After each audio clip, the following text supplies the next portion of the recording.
Alors, bonjour à tous. Comme j'ai l'habitude de dire, est-ce que vous allez bien? Oui. Bon, si vous allez bien, moi aussi je vais bien. Parce que moi, ma santé évolue en fonction de celui qui est en face de moi. Si vous allez bien, je vais bien. Si vous êtes malade, je suis malade aussi avec vous. Parce que la Bible dit, pleurez avec ceux qui pleurent et réjouissez-vous avec ceux qui se... Amen. Donc moi, je me réjouis avec vous, hein? Vous êtes en santé, que Dieu soit loué. Alors, on va prier comme David a bien introduit notre sujet. Nous allons confier ce temps à notre Dieu, s'il vous plaît. Père Céleste, notre Dieu, nous voulons ce matin bénir ton nom et te dire merci pour ce temps que tu nous as donné. C'est toujours un plaisir de venir dans ta présence. C'est ce que David disait, qu'il était dans la joie quand on lui dit d'aller dans la maison de l'Éternel. Parce que c'est là qu'il pouvait trouver son réconfort. C'est là qu'il pouvait s'exprimer clairement devant toi. C'est là qu'il pouvait déverser son cœur sans être jugé. Et puis s'attendre à des réponses adéquates parce que tu es le meilleur et le premier et le bon, le plus grand et le tout-puissant qui peut répondre à tout. Ce matin, tu connais nos besoins, tu connais mes manquements. Je te prie de me cacher, Seigneur, derrière ta croix et de, Seigneur, de m'utiliser pour ta gloire ce matin. Et que je sois une trompette sonnante pour toi et pour ton peuple. Tu connais le besoin de chacun de nous. Alors réponds à nos besoins selon ta parole. Au nom de Jésus-Christ. Amen. Alors, comme David l'a si bien dit, nous partons avec notre enseignement. Nous continuons l'enseignement sur le roi et son royaume. Le roi et son royaume que nous avons commencé depuis plusieurs années. Alors nous tirons vers la fin. Vous êtes beaucoup patients. Et puis vous êtes assidus pour pouvoir écouter et suivre la parole de Dieu. Et ça, nous bénissons le Seigneur pour cela. Alors, je vais emboîter dans le sujet que notre frère Christian nous a apporté la dernière fois. Il nous a parlé réellement de la Pâque, la préparation de la Pâque et de l'instauration réellement du repas du Seigneur, la Sainte Seine qui a été établie, et avec les éléments et la signification de chaque symbole que Jésus même a lui-même expliqué par rapport à la Pâque et cette nouvelle alliance qui vient abolir l'ancienne alliance avec ce symbolisme de sa mort et de sa résurrection qui a été annoncé au travers de ça. Alors, donc, ce matin, nous allons lire notre texte avant de continuer. Voilà, c'est là. On a besoin des lunettes, hein? Alors, donc, on va continuer notre lecture ce matin. Dans Matthieu chapitre 26, versets 30 à 35. Après avoir chanté des cantiques, il se rendit à la montagne des Oliviers. Alors, Jésus leur dit, « Je serai pour vous tous cette nuit une occasion de chute, car il est écrit, je frapperai le berger et les brebis du troupeau seront dispersées. Mais après que je serai ressuscité, je vous précéderai en Galilée. » Pierre, prenant la parole, lui dit, « Quand tu serais pour tous une occasion de chute, tu ne le seras jamais pour moi. » Jésus lui dit, « Je te le dis en vérité, cette nuit même, avant que le coq chante, tu me réuniras 3 fois. » Pierre lui répondit, quand il faudrait même mourir avec toi, je ne te réunirai pas. Et tous les disciples dirent la même chose. Amen. Que Dieu bénisse la lecture de sa parole. Alors donc, ce matin, notre sujet, le contexte, c'est le verset 30. Le verset 30 qui aborde notre contexte, ce verset 30 qui a été la conclusion de la prédication de notre frère Christian, et ce même verset qui ferme la parenthèse du verset 17 à verset 30, alors ouvre en même temps comme une introduction pour moi du verset 30 à 35. Donc ça clôture l'autre, mais en même temps ça introduit ce qui va suivre. Le reniement de Pierre. Il dit, après avoir chanté des cantiques. Moi, quand j'ai lu ça, j'ai été touché. On a chanté des cantiques ce matin, n'est-ce pas? Et l'Écriture nous dit, exhortez-vous et édifiez-vous par des hymnes et des chants de louanges. Nous sommes appelés à chanter. Et Jésus a chanté. Vous vous rendez compte? Jésus a chanté. On dit après avoir chanté des cantiques, moi je m'assois, je réfléchis. Quel était le ton de sa voix? C'était un alto, il chantait comment? Je voulais savoir, est-ce que soprano? Je ne sais pas. Hein? C'est un homme. Ah bon, merci alors. C'est alto alors. Ok, ténor. Et voilà. Donc, vous voyez, alors, c'est des questions que je me suis posées. J'ai commencé à réfléchir sur tout ça. Est-ce qu'ils ont chanté avec des instruments de musique? Ou ils ont chanté a cappella? Est-ce que la voix de Jésus surpassait la voix de tout le monde? Et puis les autres chantaient en bas? C'est qui menait, qui leadait les chants? Et c'est des questions qu'on peut se poser, mais la Bible ne nous donne pas de réponse à ça, n'est-ce pas? Mais ce qu'on peut retenir, c'est que Jésus s'est réjoui et il a chanté avec ses disciples. Il a loué son Père Céleste avec eux. Après avoir établi le repas du Seigneur et donné tous ces symboles, après avoir annoncé qu'il va mourir, après avoir dit qu'il s'en va à la croix, il vient, il chante avec eux. Et l'Écriture nous dit que c'est le psaume 118 et le psaume 115 que les Hébreux aimaient chanter pendant la période de Pâques. Et là, on dit ils ont fini de chanter. Et là, il s'en va sur les monts des Oliviers. Et la montagne des Oliviers est un endroit où Jésus aimait aller souvent. Et quand nous lisons l'Écriture, nous voyons dans Matthieu chapitre 5, on nous parle du sermon sur la montagne, ou les béatitudes. Ça a été donné sur la montagne des Oliviers. Et quand nous lisons Matthieu 24, on dit au sortir du temple, ses disciples viennent lui faire remarquer ce qui était à faire, et puis il s'assoit sur le mont des Oliviers, il commence à répondre aux deux questions que les disciples lui ont posées. Et c'est sur le mont des Oliviers. Et l'Écriture nous dit aussi que quand il va revenir, quand il partait, à partir du mont des Oliviers, il est parti. Et quand il va revenir, son pied va descendre aussi là, n'est-ce pas? Alors ça veut dire que le mont des Oliviers, c'est très important, hein? Moi, j'ai hâte, si quelqu'un paye mon billet prochainement, j'irai en Israël voir ce mont-là avant qu'il n'arrive. Parce que je veux être près de cet endroit-là. Alors, c'est précieux, c'est important. C'est une place où Jésus a souvent été. Alors, nous venons au verset 31.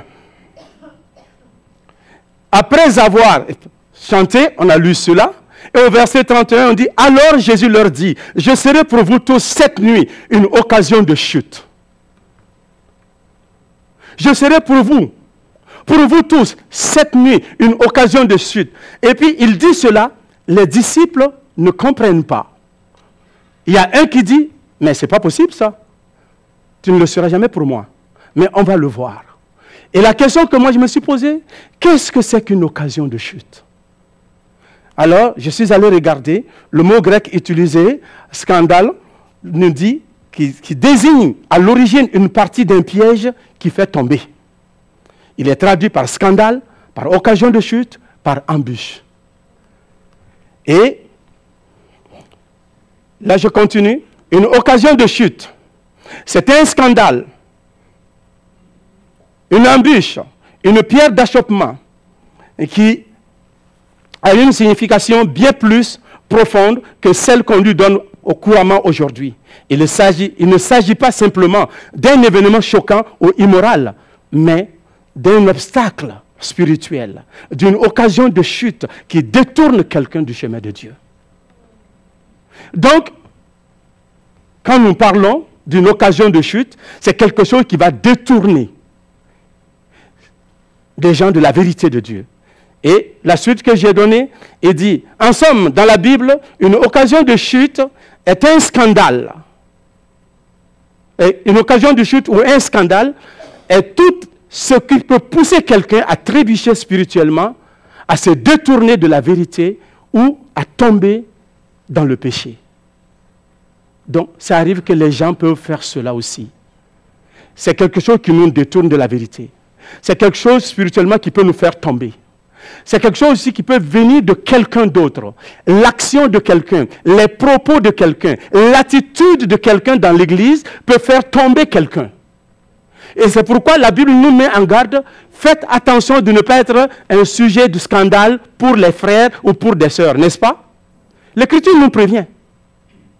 Mais Jésus dit que lui serait une occasion de chute pour eux. Et quand nous regardons dans la Bible, Il y a l'exemple de Pierre que Jésus parle et qui est déjà affiché, qui est là. Et Pierre qui dit à Jésus, dans ce passage de Matthieu chapitre 16, Jésus était en train de conter aux disciples qu'il faut qu'il souffre, qu'il aille à Jérusalem, qu'il va souffrir dans la main des sacrificateurs et qu'il va aller à la croix et mourir. Et Pierre lui dit, non, non, non, non, non, non, non. Il prend Jésus à côté et puis il lui dit, non, non, non, c'est pas bon, c'est pas une bonne idée ce que tu dis là. Tu ne dois pas mourir. Et Jésus lui dit, arrière de moi, Satan, car tu mets un scandale. Pourquoi il est un scandale? Parce qu'il veut détourner Jésus du but pour lequel il est venu. Ce n'est pas que Pierre était Satan lui-même personnellement, mais ses actions, ses propos qu'il donnait ne venaient pas de Dieu, n'étaient pas inspirés par Dieu. Et Jésus lui dit, arrière de moi Satan, parce que tes pensées ne sont pas les pensées de Dieu, tu veux me faire détourner du but de Dieu, du plan de Dieu, de ce pourquoi je suis venu dans le monde. Donc, il a failli être un scandale pour lui. Alors, toute chose qui nous détourne du plan de Dieu, de la vérité de Dieu, est un scandale. Amen. Alors, on est toujours au verset 31. Et ce qui est intéressant, quand je vois ici, pourquoi Jésus dit qu'il sera pour eux tous une occasion de chute. La raison est celle-ci. Parce que l'Écriture le dit clairement, car je frapperai le berger et les brebis du troupeau seront dispersées. Et ça, c'est une prophétie qui a été dite. Et cette prophétie a été dite depuis longtemps par Zacharie. Dans Zacharie 13, verset 16, cette prophétie a été dite. Il dit, je serai pour eux tous un scandale, je frapperai le berger et les brebis du troupeau seront dispersées. Alors, on regarde. Qu'est-ce que cela veut dire? Ça veut dire quoi? Qu'est-ce que Jésus veut exprimer par cela? Il est écrit. Il est écrit, ça voudrait dire que c'est une prophétie qui doit être accomplie. C'est une prophétie qui doit être accomplie et qui va être accomplie cette nuit même. Cette nuit même, elle s'accomplira. Ce n'est pas quelque chose qu'on a pensé. C'est quelque chose qui a été prédit par d'autres prophètes avant Jésus et qui ont dit que le bon berger va venir, il va être frappé et ses troupeaux seront dispersés. Et Jésus dit que cette prophétie, ça s'adresse à moi et ça s'accomplit aujourd'hui et cette nuit même. C'est ça qu'il dit aux disciples. C'est comme quand il prend Luc, le texte de Luc, et puis il se met à lire dans la parole.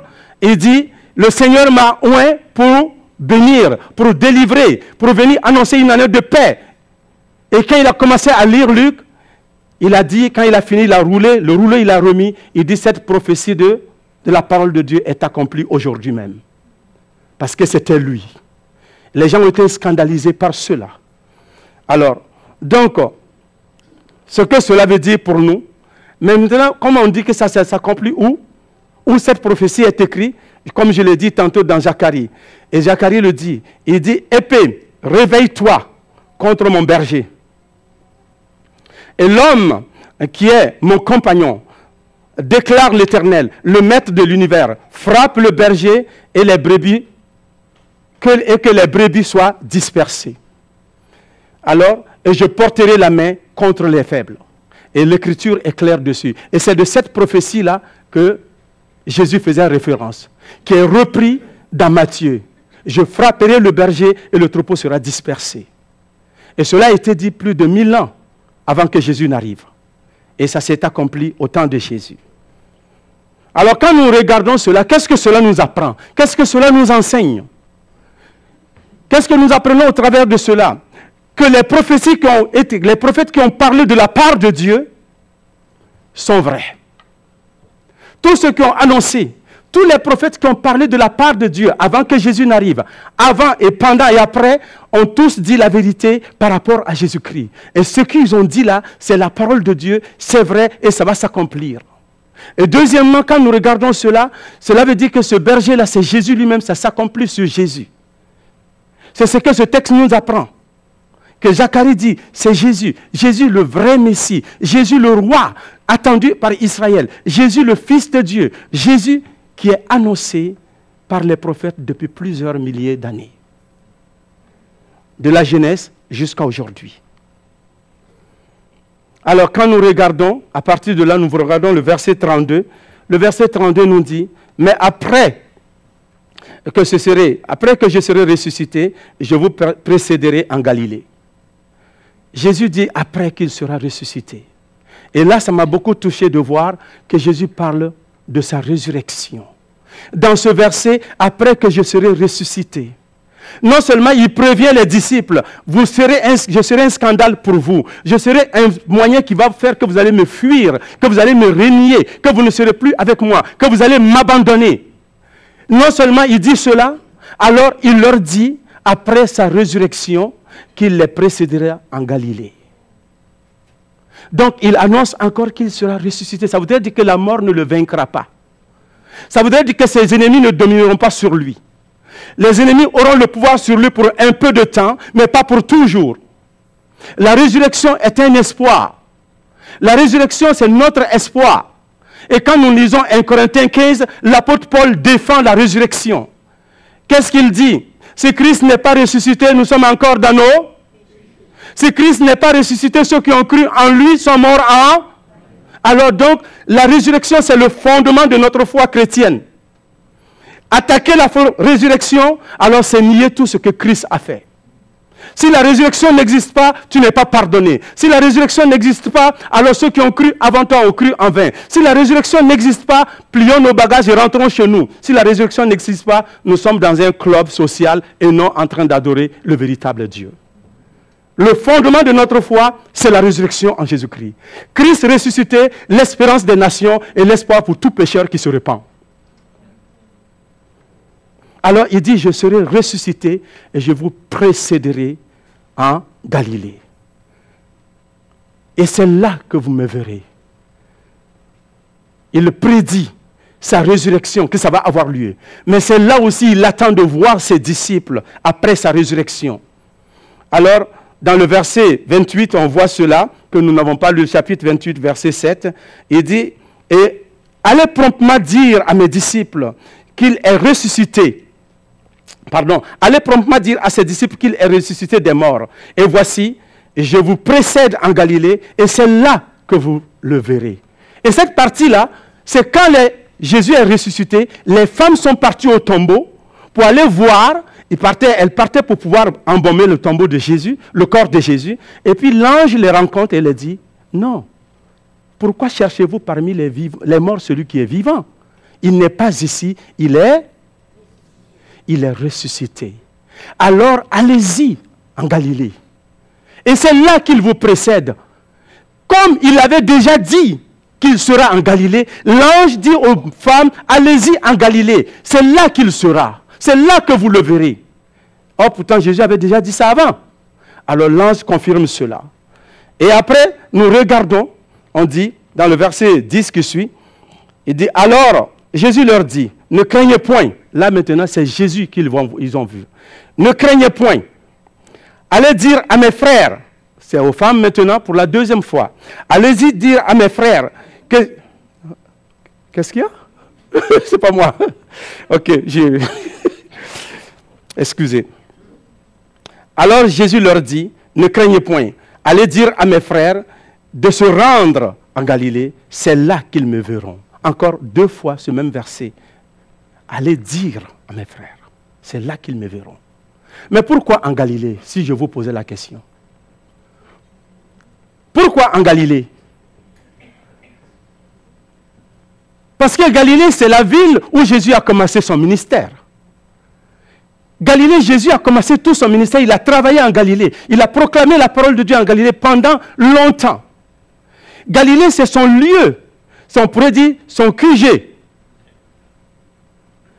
Et il retourne, après sa résurrection, il retourne en Galilée. Et c'est là que les disciples doivent le rencontrer. Même quand ils ont rejeté Jésus, c'est là qu'ils doivent le rencontrer. Il dit, vous allez me rencontrer en Galilée. Alors, ils vont faire un nouveau départ à partir de là. La Galilée, ce n'est pas n'importe quelle ville, n'importe quelle région plutôt. Alors, Pierre répond, et les autres disciples aussi répondent. Ils répondent à qui? À Jésus. Pourquoi? Parce que Jésus a dit, je serai pour vous tous une occasion de... je serai pour vous tous une occasion de chute. Excusez-moi, je commence à avoir soif. Je cherchais de l'eau, tout ça c'était caché en dessous ici.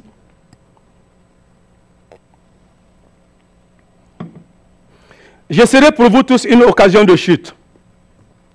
Alors, Pierre répond et dit même, Pierre prenant la parole lui dit, quand tu seras pour tous une occasion de chute, tu ne le seras jamais pour moi. Pourquoi Pierre a dit cela? Tu ne le seras jamais pour moi. Parce que Pierre pensait qu'il était plus fort que les autres, non? Parce que Pierre pensait qu'il aimait Jésus plus que les autres, non? Parce que Pierre dit, tu ne le seras jamais pour nous. Tu peux être pour les autres. Pour moi? Non, non, non, tu ne seras jamais pour moi. Parce que moi, je t'aime plus que les autres. Parce que moi, je suis sincère. Moi, je suis prêt même à mourir avec toi. Je t'aime, je suis vrai. C'est ce que Pierre dit. Tu pourras l'être pour tout le monde, pas pour moi. Mais est-ce que, supposons, Jésus a dit, je serai une occasion de tout pour vous tous, et puis lui, il dit, tu ne le seras jamais pour moi. Alors, il est en train de contredire son maître. Il est en train de contredire une prophétie qui a été dite depuis plus de 1000 ans, qui va arriver, et lui il dit que ça ne s'appliquera pas sur lui. Sa parole ou celle de Jésus, c'est laquelle qui va s'accomplir? C'est laquelle qui va s'accomplir? Celle de Jésus. Sa parole et la parole de Jésus, c'est celle de Jésus qui va s'accomplir. Il dit, tu ne le seras jamais pour moi. Alors, nous pouvons dire quoi? Pourquoi Pierre dit cela? Tu ne le seras jamais pour moi. Il dit ceci, dans Jean, chapitre 13, verset 37. Seigneur lui dit, Pierre, pourquoi ne puis-je pas te suivre maintenant? Pourquoi ne puis-je pas te suivre maintenant? Alors, il donne la réponse. Je donnerai ma vie pour toi. Lui, il sera prêt à donner sa vie pour Jésus. Moi, je suis prêt à mourir pour toi, Jésus. Pourquoi je ne peux pas te suivre? Pourquoi je ne peux pas aller là où tu veux aller? Je suis prêt à mourir pour toi.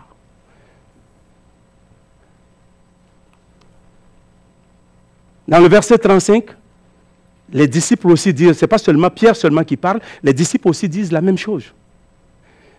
Pour la deuxième fois, Pierre prend la même parole. Jésus a parlé 2 fois, il prend la parole 2 fois. Dans ce verset, Pierre répondit, quand il me faudrait mourir avec toi, je ne te réunirai pas. Même si je dois mourir avec toi, je ne te réunirai pas. C'est-à-dire qu'il est en train d'affirmer et de dire, ta prophétie là, ça ne va pas arriver. Ce que tu es en train de dire là, ça peut arriver pour les autres. Mais moi, Pierre, j'ai confiance, j'ai donné mon engagement, j'ai donné ma parole, je suis fidèle, je suis loyal, je t'aime tellement que non seulement je suis prêt à donner ma vie pour toi, mais je suis aussi prêt à mourir avec toi, ensemble. Je suis prêt à aller mourir avec toi. Pas seulement donner ma vie pour toi, mais mourir avec toi s'il le faut. Si ça prend cela, je serai prêt. Alors Pierre est en train de dire que lui, il est engagé, qu'il est loyal, qu'il ne retire pas sa parole. Mais est-ce que cela nous arrive dans le temps de fois de dire cela? De prendre des engagements comme ça? Des déclarations formelles comme ça? Et le jour que vous êtes marié, vous avez dit quoi à l'autre? On dit quoi? Je te prends toi, monsieur X, et toi, madame X, que rien ne nous séparera si ce n'est pas la mort. Je m'engage à t'aimer, à te chérir, à prendre soin de toi, à pourvoir à tes besoins. Et madame dit, moi aussi, je prends soin de toi, à m'occuper de toi, à prendre soin de toi, et puis à me soumettre à toi et à faire tout ce que tu me dis.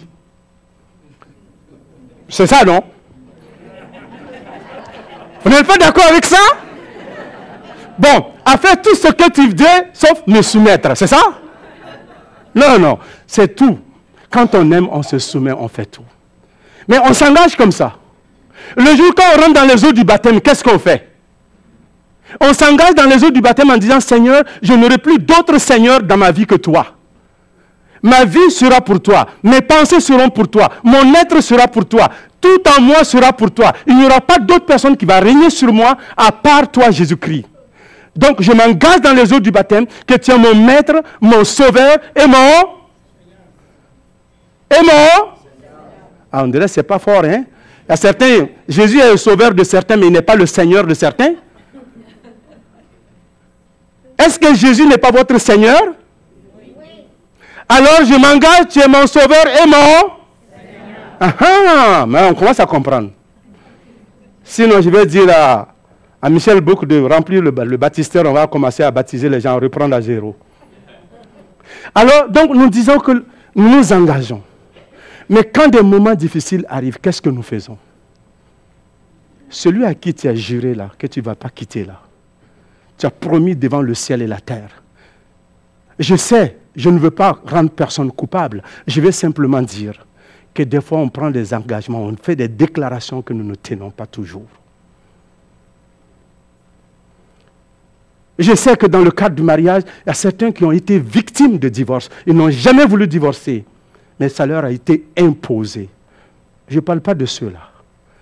Mais il y a d'autres qui l'ont initié eux-mêmes.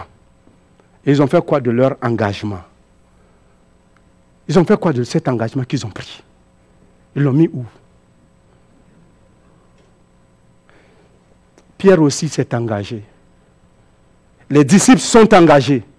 Nous sommes prêts à mourir pour toi. Nous sommes prêts à aller là où il faut. S'il faut mourir, on mourra avec toi.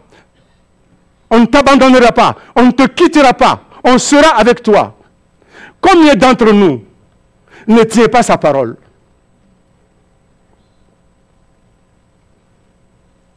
Tu as dit que tu vas tenir. Tu es un disciple de Christ. Et tu veux marcher, tu veux t'afficher. Devant les chrétiens, waouh, il n'y a pas de chrétien meilleur que toi. Devant les chrétiens, tu proclames la parole de Dieu dans toute sa puissance. Et tu es content, tu es fier. Mais quand tu sors du milieu des chrétiens, que tu es au travail, on ne sait même pas que tu es chrétien. Et quand il y a des paroles qui sont dites que ton Seigneur est blasphémé, ou bien on dit des paroles où tu dois te tenir debout pour dire non, je n'accepte pas ça, je ne peux pas tolérer ça. Ou bien ce qu'ils ont dit, ils s'éloignent de la vérité, je vais les ramener. Non, là tu es une poule mouillée. Là, tu ne dis rien. N'est-ce pas une façon de renier ton Seigneur? N'est-ce pas une façon de dire, Jésus, je ne te reconnais pas. Dans le milieu du travail, moi, je ne te connais pas. Mais à l'église, oui, je suis fort, je suis tough. Je pète le feu. Mais quand on n'est pas à l'église, on est ailleurs, c'est pétard mouillé. Est-ce que vraiment nous sommes véritablement des personnes qui tiennent notre parole, notre engagement? Sincèrement. C'est à chacun d'évaluer. Je ne suis pas là pour juger personne. Mais la parole de Dieu nous juge elle-même. Elle nous met devant les faits accomplis.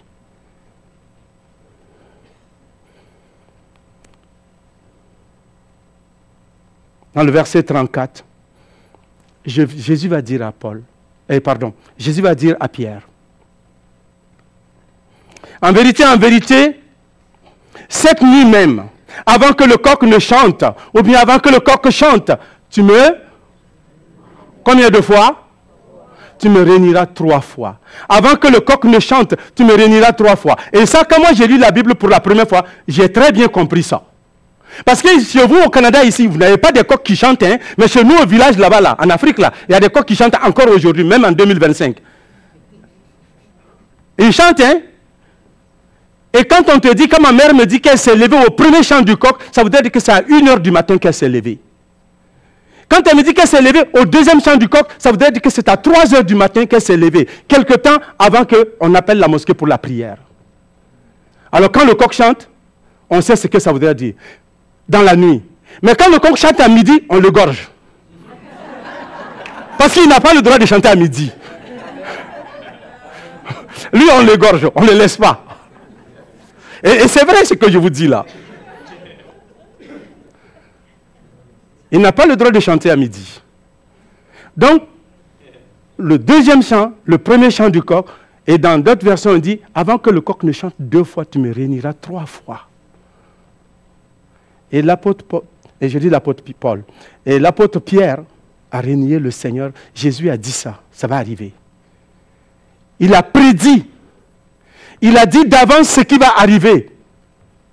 Il n'a pas dit dans 2 ans, dans 3 ans. Il dit cette nuit, je serai pour vous tous un scandale. Mais cette nuit, Pierre, avant que le coq ne chante 2 fois, toi tu me réuniras 3 fois. Et puis cela est arrivé. L'accomplissement de la prophétie est arrivé ici quand nous pouvons le regarder. Dans le chapitre 26, versets 69 à 75, il dit cependant Pierre était assis dehors dans la cour. Une servante s'approcha de lui et dit, toi aussi, tu étais avec Jésus le Galiléen. Mais il le nia devant tous en disant, je ne sais pas ce que tu veux dire. Comme il se dirigeait vers la porte, une autre servante le vit et dit à ceux qui se trouvaient là, celui-ci était aussi avec Jésus de Nazareth. Et là, il répond, il dit, il le nia de nouveau, avec serment. Ça veut dire, il a juré. Avec serment, il a juré, je ne connais pas cet homme. Dans ma langue, quand on te dit, quand il dit, je ne connais pas cet homme-là, hey, c'est bizarre avec exclamation là. Halintado. Ça voudrait dire, c'est-à-dire que je ne le connais ni d'Adam ni d'Ève. C'est ce que ça voudrait dire. Et c'est ce que Pierre dit. Je ne le connais pas. Je ne connais pas cet homme. On continue. Et dit peu après, ceux qui étaient là, s'étant approchés, dirent à Pierre, certainement tu es aussi de ces gens-là, car ton langage te fait reconnaître. Et là, Pierre va se battre comme le diable dans l'eau bénite. Il dit, alors, il se mit à faire des imprécations, à jurer et à jurer. Je ne le connais pas. Je ne connais pas cet homme. Aussitôt, le coq chanta. Alors, et Pierre se souvint de la parole que Jésus avait dite. Avant que le coq chante, tu me réuniras 3 fois. Et étant sorti, il pleura amèrement. Donc ce que Jésus avait dit, ça s'est accompli. Ça n'a pas pris 20 ans, ça n'a pas pris 1000 ans, ça n'a pas pris 100 ans. Les heures qui ont suivi, la parole que Jésus a dit sur Pierre s'est accomplie. Pierre a renié le Seigneur 3 fois. Et toi, combien de fois tu as déjà renié le Seigneur? Combien de fois tu as dit que tu ne le connaissais pas? Combien de fois tu as dit qu'il n'était pas ton frère? Qu'il n'était pas ton sauveur, n'était pas ton Seigneur? Par la crainte des hommes, par la peur des uns et des autres. Peut-être tu as dit cela parce que tu avais peur de perdre ton emploi. Peut-être tu as dit cela parce que tu avais une certaine peur de la façon dont les gens vont te regarder, les gens vont te traiter. Peut-être tu as parlé par plaisir, pour faire plaisir à d'autres personnes, simplement pour te faire accepter. Et tu as renié ton Seigneur. Pierre aussi a fait la même chose.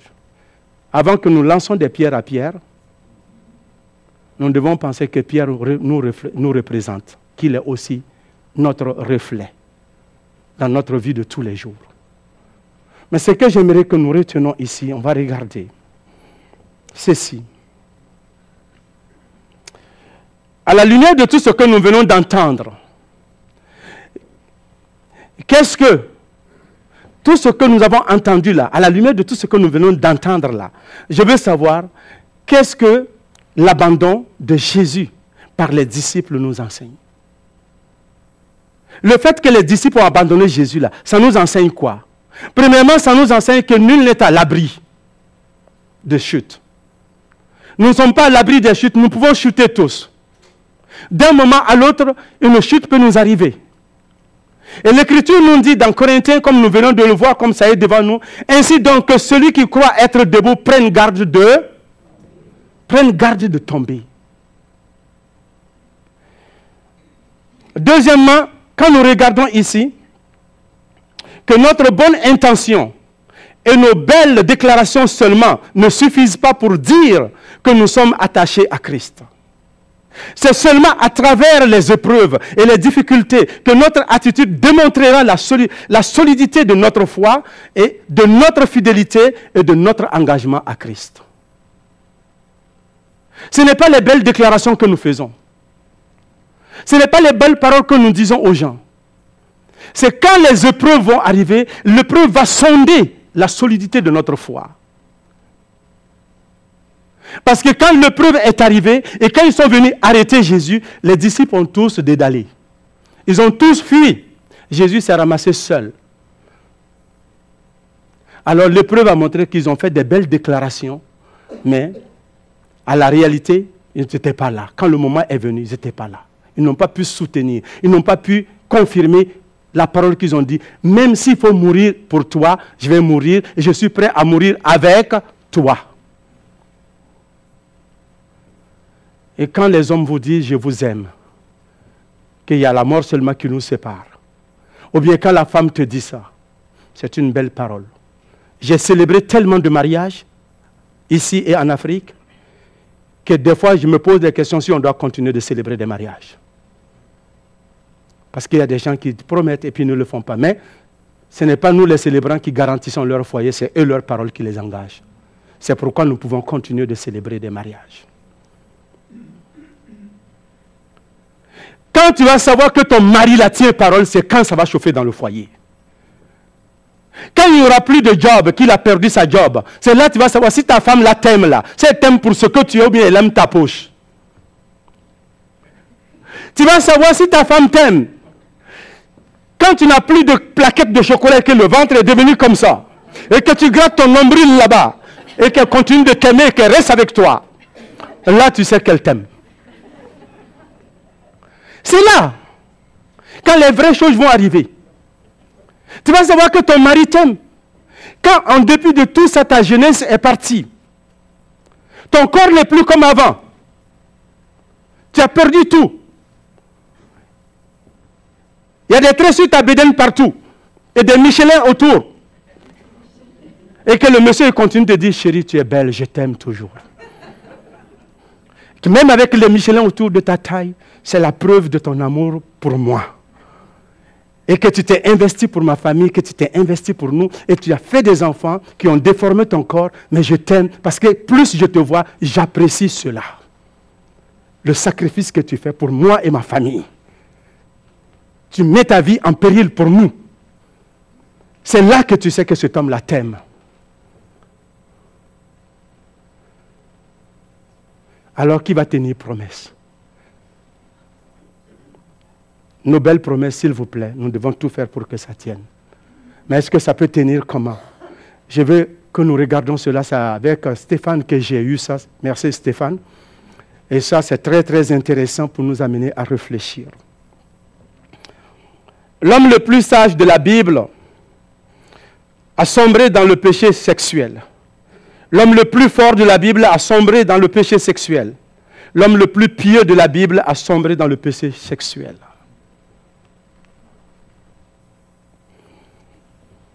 Si tu crois être libre de ce péché, alors tu crois être plus sage que Salomon, plus fort que Samson et plus pieux que David. Vous savez qui a dit ça?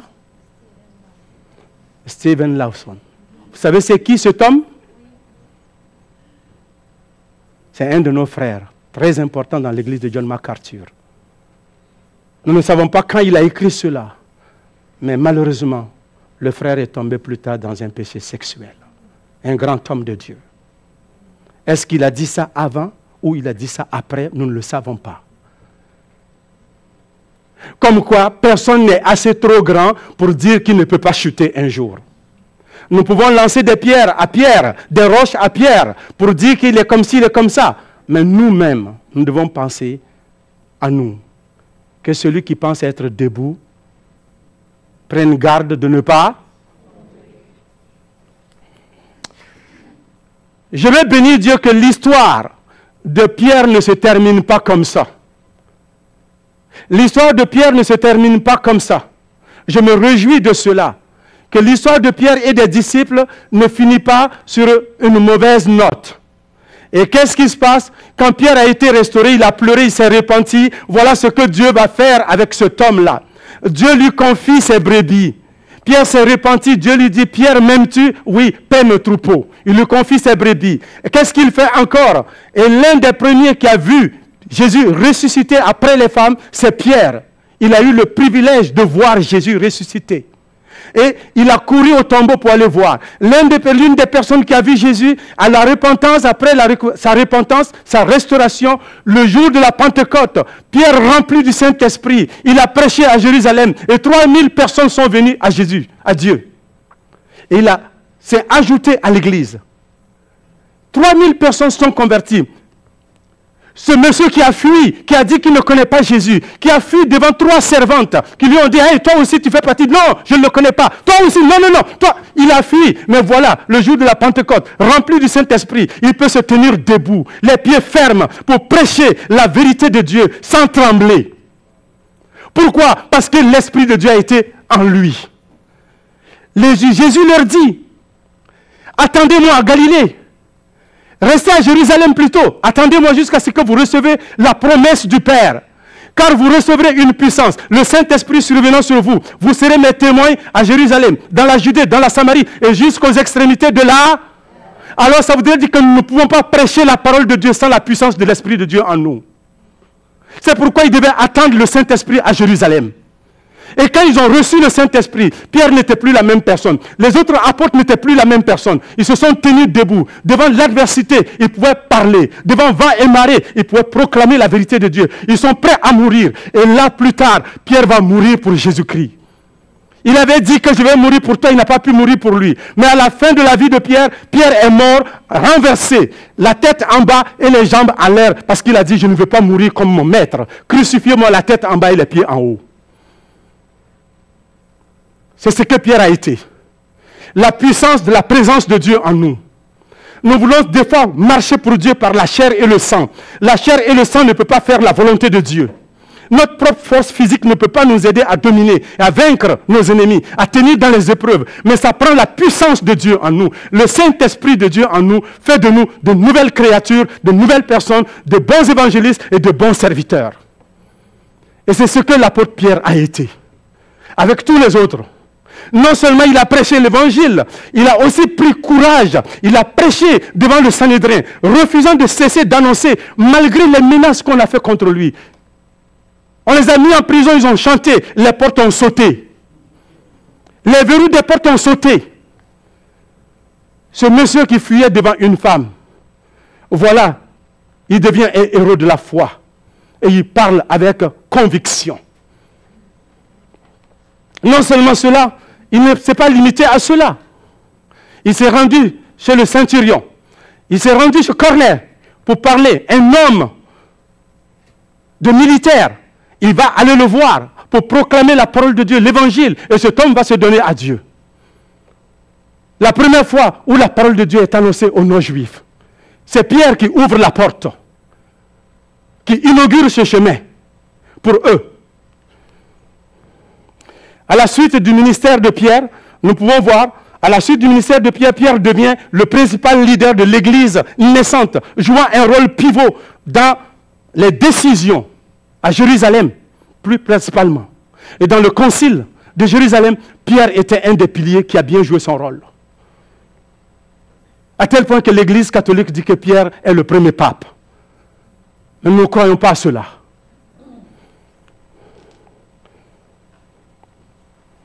Sa restauration, je voudrais que nous retenions cela bien. Sa restauration fait de lui un exemple d'humilité et de grâce. Et il nous encourage à nous confier à la miséricorde de Dieu. Malgré tous tes défauts, malgré mes défauts, malgré mes chutes, malgré vos chutes, malgré tout ce que nous avons pu faire qui n'a pas été à la gloire de Dieu. Peut-être quelquefois on a pris des promesses, on ne les a pas accomplies. Malgré cela, si nous nous repentons de nos péchés, Christ nous pardonne, il nous restaure. Sa miséricorde est là pour ça, sa grâce est là pour ça, sa bonté est là pour ça, son amour est là pour ça. Dieu ne se met pas en colère pour toujours. Dieu pardonne, il aime pardonner. L'Écriture nous dit qu'il prend plaisir à pardonner qu'à condamner. Ce matin, est-ce que tu veux te repentir? Ce matin, est-ce que tu veux renouveler ta vie avec Dieu? Ce matin, est-ce que tu veux balayer ton passé et demander à Dieu d'écrire un nouveau présent et une nouvelle future pour toi? Un nouveau présent et un nouveau futur pour toi. Est-ce que tu es prêt à accepter cela? Jésus veut l'écrire. Il a passé l'éponge sur le passé de Pierre. Il a écrit un nouveau chapitre pour Pierre. Pierre a écrit 2 chapitres, 2 épîtres dans la Bible. Cet homme qui était peureux, cet homme qui a fui, il a écrit 2 épîtres de la Bible. 1 Pierre et 2 Pierre. Alléluia! Alors, ce n'était pas n'importe qui. Ils étaient faibles au départ. Ils étaient faibles au début de leur marche chrétienne. Mais après, ils sont devenus des héros de la foi. Ce matin, veux-tu être un héros de la foi? Une héroïne de la foi? Je veux que tu saches qu'il y a de l'espoir. Peut-être tu es découragé par tout ce que tu vis. Mais ce n'est pas fini. Ce n'est pas fini. Parce que l'histoire de Pierre ne s'est pas terminée au champ du coq. L'histoire de Pierre a continué. Et Dieu a béni Pierre. Et il veut faire la même chose pour toi et pour moi ce matin. En conclusion, quelle est la solidité de ta foi et de ton engagement au Seigneur? Est-ce que ta foi et ton engagement résisteraient ou résisteront à de terribles épreuves?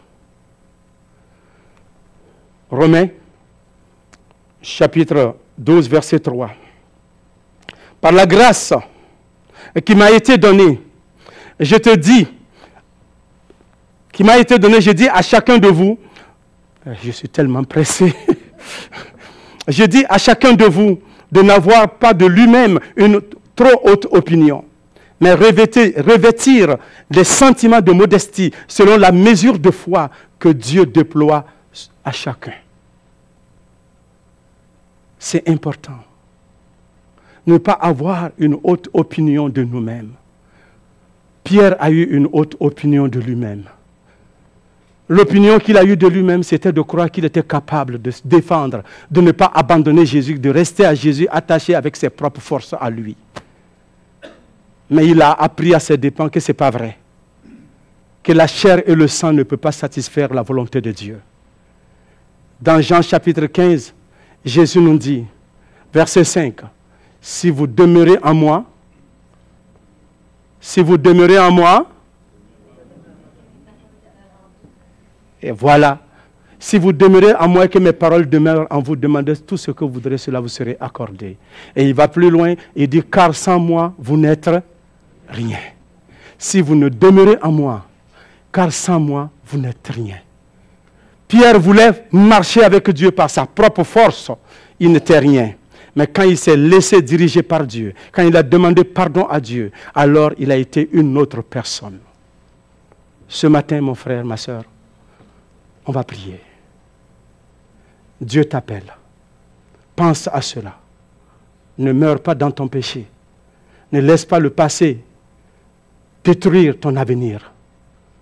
Ne laisse pas ton passé hypothéquer ton futur. Reçois Jésus-Christ comme ton Sauveur et ton Seigneur. Et il fera de toi une nouvelle créature. Seigneur, merci ce matin pour ce que tu fais dans nos vies. Tu es le Dieu de gloire, le Dieu de bonté. Nous voudrons ce matin nous mettre à tes pieds et te demander pardon, comme Pierre, pour tous les péchés que nous avons pu commettre contre toi, en parole et en pensée, en attitude, pour tous nos propos que nous n'avons pas tenus, pour tous nos engagements que nous n'avons pas pu tenir, pour tout ce que nous avons fait contrairement à ta volonté. Comme tu as pardonné Pierre, alors pardonne-nous. Comme tu as restauré Pierre, restaure-nous. Fais de nous des hommes et des femmes qui te créent, qui font ta volonté, qui marchent pour toi, qui avancent et le ténèbre recule. Glorifie-toi. Au nom et pour la gloire de Jésus-Christ, nous t'avons prié. Amen.